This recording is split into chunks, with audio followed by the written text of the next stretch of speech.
बच्चों आज से हम एक नई बुक चालू कर रहे हैं जिसका नाम है applied zoology, ethology and biostatics, अनुप्रयुक्त प्राणी विज्ञान।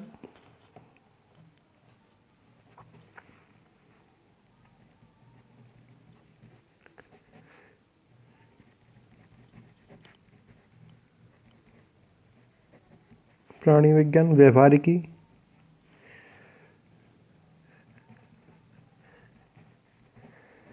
व्यवहारिकी एवं जैव सांख्यिकी।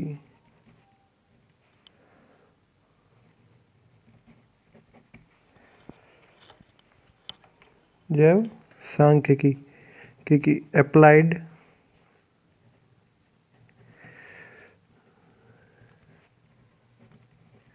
Zoology, ethology and biostatics.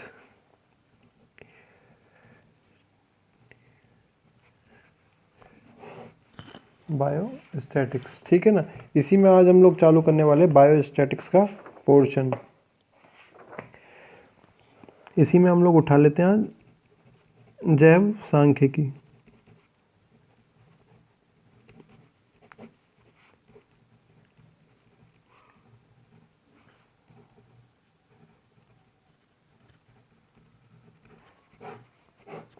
Okay, तो सबसे पहले क्या किया जाए, इसका इंट्रोडक्शन किया जाए, परिचय किया जाए, ठीक है ना। और इसके प्रयोग, यूजेस देखे जाएं, ठीक है ना।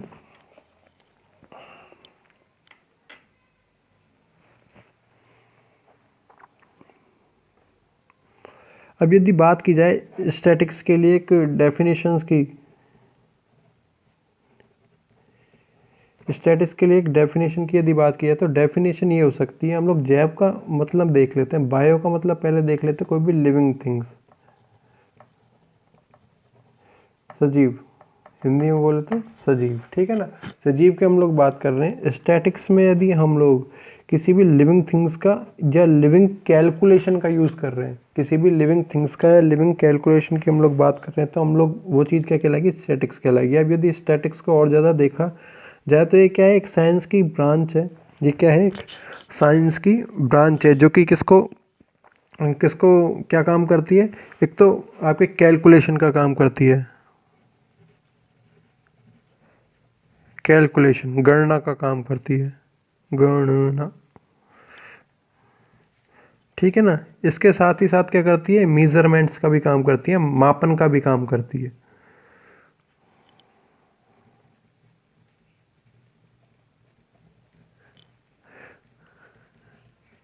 मापन का, ठीक है ना। तो ये अभी गणना, ये सांख्यिकी क्या हो जाएगी, एक सांख्यिकी यदि डेफिनेशन दी जाए तो विज्ञान की वह शाखा, विज्ञान की वह शाखा जो गणना एवं गणना व माप, मेजरमेंट, गणना व माप से संबंधित होती है, संबंधित होती है, सांख्यिकी कहलाती है, स्टैटिक्स कहलाती है, ठीक है ना, स्टैटिक्स कहलाती है। अब यदि बात की जाए जैव सांख्यिकी की, हमने बात की है लिविंग थिंग्स की, बायोस्टैटिक्स। यदि बायोस्टैटिक्स के लिए एक डेफिनेशन दी जाए तो वो डेफिनेशन ये होगी, कोई भी बायोलॉजिकल ऑब्जर्वेशन के लिए, जैविक सर्वेक्षण के लिए, अनुवेक्षण के लिए किसी भी विज्ञान की शाखा का संबंध लिया जाए जो कि गणना और माप से संबंधित हो, उसे हम लोग बोलेंगे बायोस्टैटिक्स, उसे हम लोग बोलेंगे बायोस्टैटिक्स। जीव विज्ञान के, ये कह सकते हैं विज्ञान की वह शाखा जो जैविक अन्वेषणों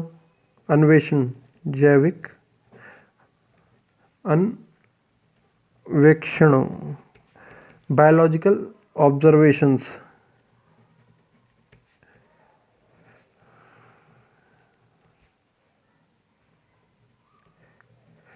जैविक अन्वेषणों के साथ माप व गणना से संबंधित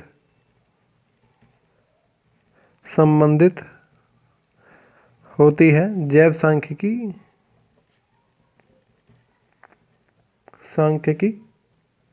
कहलाती है। जैव सांख्यिकी कहलाती है। अब यदि इसको रेगुलेट किया जाए, यदि एक एग्जाम्पल से देखा जाए, ये हम बात करते हैं पॉन्ड फर्स्ट की, ये हम बात करते हैं पॉन्ड सेकंड की, ठीक है ना। यहाँ पे क्या है, कुछ फिशेज हैं, स्पीशीज एक की फिश 7 है, स्पीशीज सेकंड की फिश है 9, ठीक है ना। साथ ही साथ यहाँ पे भी क्या पाई जा रही है, कुछ फिशेस पाई जा रही हैं, जिसमें स्पीशीज फर्स्ट की फिश है 9, स्पीशीज सेकंड की फिश है 9, ठीक है ना। तो इनमें क्या कर लिया हमने, कैलकुलेट कर लिया, इनको क्या कर लिया, इस पॉन्ड में कितनी फिश स्पीशीज 1 की है, कितनी स्पीशीज 2 की है। तो यदि हम आगे की फ्यूचर की संभावनाएं भी क्या कर सकते हैं, इसमें से निकाल सकते हैं कि फ्यूचर में, भविष्य में स्पीशीज सेकंड की कितनी फिशेज यहाँ पर हो सकती हैं, स्पीशीज फर्स्ट की कितनी फिशेज यहाँ पे हो सकती हैं। दूसरी हम लोग बात कर सकते हैं, इन फिशेज को हम लोग इधर ट्रांसफ़र कर दें, इधर फिशेज को ट्रांसफ़र कर दें, स्पॉन्ड्स में ट्रांसफ़र कर दें, तो इधर फिशेज की संख्या कितनी हो जाएगी। तो एक क्या हो गया, यहाँ पे एक गणना की है हमने, किसकी, मछलियों की गणना की है। साथ साथ मछलियों की यदि बात की जाए, मछलियों के साथ साथ हम लोग कछुआ, टॉर्टोइस की, टर्टल्स की और एलिगेटर्स वगैरह की भी क्या कर सकते हैं, यहाँ पे गणना कर सकते थे। तो मतलब डिफरेंट टाइप की स्पीशीज़ की भी यहाँ पे गणना की जा सकती थी। तो इस प्रकार से हम लोग बात कर रहे हैं फिश की। यदि बात की, फिश क्या है, कोई भी लिविंग थिंग्स है, ठीक है ना, सजीव है। इसके साथ साथ हमने गणना करने का भी कार्य किया है, इसके साथ साथ हमने क्या किया है, गणना कैलकुलेशन करने का भी कार्य किया है। तो इसीलिए ये संबंधित है किससे, बायोस्टैटिक्स से। इसीलिए ये संबंधित है किससे, बायोस्टैटिक्स से संबंधित है। साथ ही साथ यदि बात की जाए बायोस्टैटिक्स की, जैसे कि हम लोग बात करते हैं जेनेटिक्स में, जेनेटिक्स, ठीक है ना। जेनेटिक्स में भी हम कहीं ना कहीं यूज में लेते हैं किसका, बायोस्टैटिक्स का। कहीं ना कहीं हम लोग बायोस्टैटिक्स का क्या कर लेते हैं, यूज कर लेते हैं। जैसे कि हम लोग डाइहैब्रिड क्रॉस देखते हैं, द्विसंकर संकरण देखते हैं, उसमें रेशियो निकल के आता है हमारे पास। ये क्या होता है, फिनोटिपिक रेशियो निकल के आता है, या ये वाला आता है, जीनोटिपिक रेशियो निकल के आता है। कईयों में एक ये आ जाता है, ठीक है ना। तो ये क्या है, कहीं ना कहीं हम लोग गणना करने का काम कर रहे हैं कि फ्यूचर में किस प्रकार की संभावनाएं बन सकती है। तो इस प्रकार से जेनेटिक्स में भी क्या किया जा सकता है, इसको यूज़ किया जा सकता है। साथ ही हम लोग बात कर सकते हैं, जनसंख्या में भी बात कर सकते हैं। जनसंख्या का यदि कार्य किया जाता है,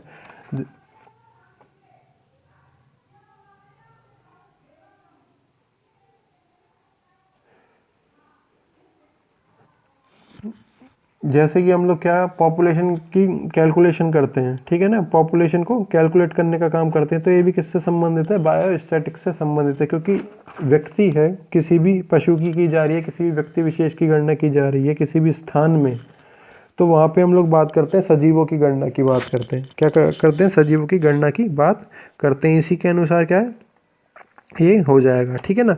अब यदि बात की जाए, कोई डिफरेंट कुछ अलग अलग साइंटिस्ट ने अलग अलग क्या किया था, इसको भाषाएं दी थी। जैसे कि हम लोग बात करते हैं क्रॉक्सटन और कॉर्डन की, ठीक है ना।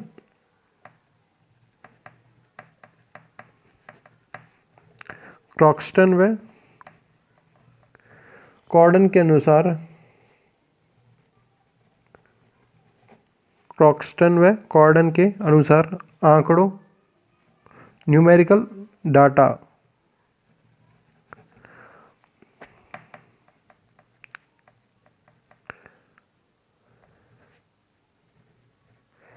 आंकड़ों के संकलन, कलेक्शन, आंकड़ों के संकलन, उनको पहले क्या किया जाए, कलेक्ट किया जाए, ठीक है ना, कलेक्ट किया जाए, कलेक्शन। उसके बाद में उनको क्या किया जाएगा, एक सीधे सिंपल फॉर्म में प्रस्तुत किया जाएगा, प्रेजेंटेशन, प्रस्तुतिकरण,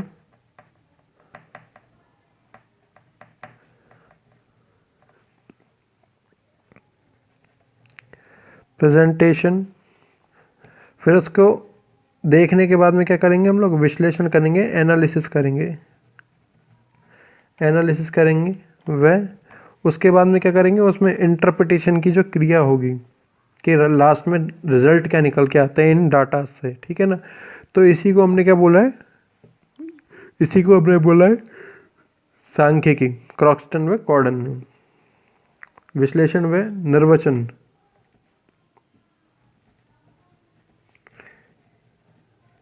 इंटरप्रिटेशन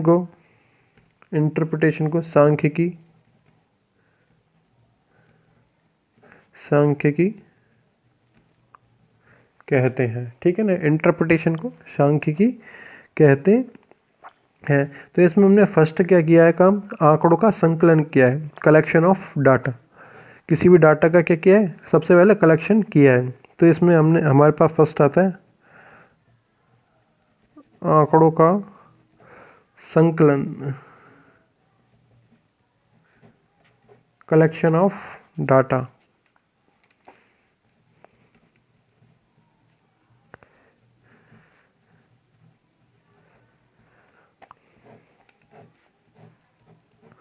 कलेक्शन ऑफ डाटा, ठीक है ना। सबसे पहले क्या किया जाएगा, किसी भी डाटा को, कोई भी डाटा हमारे पास है, इसको क्या किया जाएगा, पहले तो कलेक्ट किया जाएगा। मान लो हमने बात की है, जैसे कि अभी आगे हमने पॉन्ड की हमने बात की थी, एग्जांपल से समझा। हमारे पास स्पीशीज 1 के कितने फिश थे, हमारे पास 7 थी। ये हमारे पास क्या हो गया, डाटा हो गया। ये क्या है, यहाँ पे डाटा का काम कर रहा है 7। यहाँ पे स्पीशीज फर्स्ट की कितनी थी, 9 फिशेज थी, 9 फिश थी। ये क्या हो गया, यहाँ पे डाटा हो गया। अब इन दोनों डाटा को हमने क्या कर लिया है, एक नोटबुक के अंदर कलेक्ट कर लिया है। हमारे पास दोनों डाटा आ चुके हैं, ये हो जाएगा आपका कलेक्शन का काम। ये हो जाएगा क्या, कलेक्शन ऑफ डाटा। तो इसको इस प्रकार से लिख सकते हैं, प्रत्येक सांख्यिकीय प्रयोग, प्रत्येक सांख्यिकीय स्टैटिकल, प्रत्येक सांख्यिकीय प्रयोग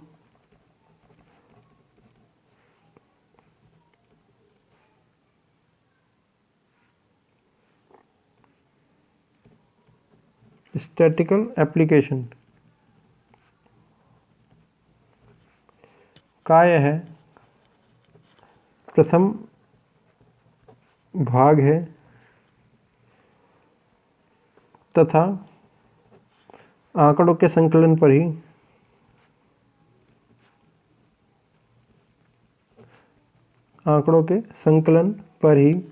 आंकड़ों का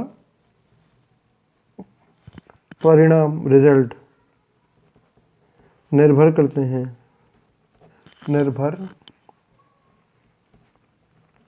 हैं, ठीक है ना। अब कलेक्शन किसे क्या कहा जाए, किसी पूर्व निश्चित,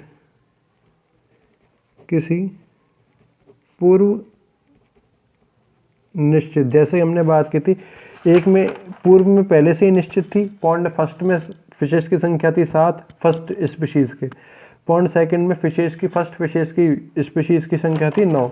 ये पहले से ही निश्चित था, हमारे गणना करने से पहले भी, ठीक है ना। पूर्व निश्चित, उद्देश्य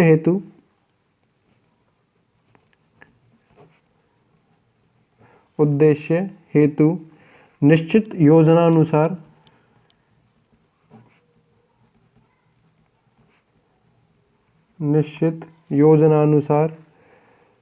समंको